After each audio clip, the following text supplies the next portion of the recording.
Hello everyone, नमस्ते। स्वागत छ हजुरहरुलाई मेरो युट्युब च्यानलमा। आज चाहिँ म हजुरहरुमा साग र सुकुटीको एकदमै मिठो रेसिपी लिएर आएकी छु। यदि हजुरहरुले अहिलेसम्म सुकुटीमा साग मिक्स गरेर बनाउनु भएको छैन भने यो रेसिपी हेरेर अवश्य पनि ट्राई गर्नु होला, एकदमै नै टेस्टी हुन्छ। अब म यसलाई बनाउन सुरु गर्दै छु। यसको लागि मैले यहाँ गाउँको लोकल सुकुटी लिएकी छु। यो सुकुटी चाहिँ एकदमै कडा हुने हुनाले यसलाई म तातो पानीमा 15 मिनेट जति मज्जाले बोइल गर्दै छु। हामीले यसलाई प्रेसर कुकरमा 2 सिटी लगाउन पनि सक्छौं। यसो गर्दा झनै राम्रो रिजल्ट आउँछ, एकदमै नरम हुन्छ सुकुटी। अब भने सुकुटी राम्रोसँग बोइल भइसकेको छ। अब हामीले सुकुटीलाई सानो सानो पिसमा कट गर्नुपर्ने हुन्छ। अब मैले सबै सुकुटीहरुलाई काटेर रेडी गरिसके। अब भने यसलाई फ्राई गर्नुपर्छ। मैले एउटा फ्राई प्यानमा थोरै तेल तताएर यसलाई फ्राई गर्दै छु। सुकुटीलाई फ्राई गर्दा मिडियम ग्यासमा फ्राई गर्नुपर्छ।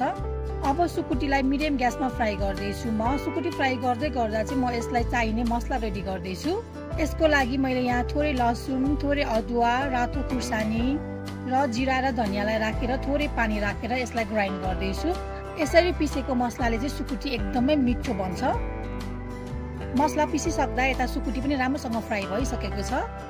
हजुरहरुले देख्न सक्नुहुन्छ यो रातो कलरको भइसकेको छ। त्यसपछि म यसमा काटेको प्याजलाई राख्दै छु।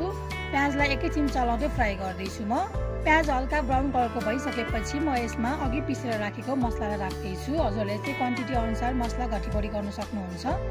त्यसैगरी 2 वटा जति मसिनो गरी काटेको गोलभेडा, थोरै बेसार, स्वाद अनुसार नुन, थोरै मिट मसला र कश्मिरी रेड चिली पाउडरलाई राखेर यसलाई मजाले चलाउँदै पकाउँदै छु। अब यी सबैलाई राम्रोसँग चलाउँदै म 2 देखि 3 मिनेट जति मिडियम ग्यासमा पकाउँदै छु। सुकुटी मिठो हुनको लागि चाहिँ यसमा भएको मसलाहरू सबै राम्रोसँगले पाक्नुपर्छ, अनि मात्र एकदमै मिठो बन्छ। सबै मसलाहरू राम्रोसँग पाकिसकेपछि म यसमा सागलाई राख्दै छु। मसिनो गरी काटेको साग राख्दै छु।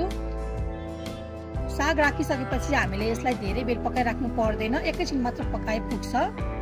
अब भने हाम्रो मिठो साग र सुकुटी चाहिँ बनेर रेडी भइसकेको छ। यो देख्दा नै एकदमै खाउखाउ लाग्दो बनिसकेको छ, एकदमै मिठो बनेको छ यो।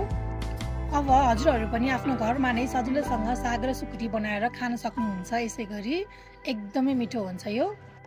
हजुरहरुलाई मेरो आजको रेसिपी कस्तो लाग्यो? यदि मेरो रेसिपी मन परेको छ भने मेरो भिडियोलाई लाइक, कमेन्ट, शेयर र मेरो च्यानललाई सब्स्क्राइब गर्न नबिर्सिनु होला। Thank you for watching.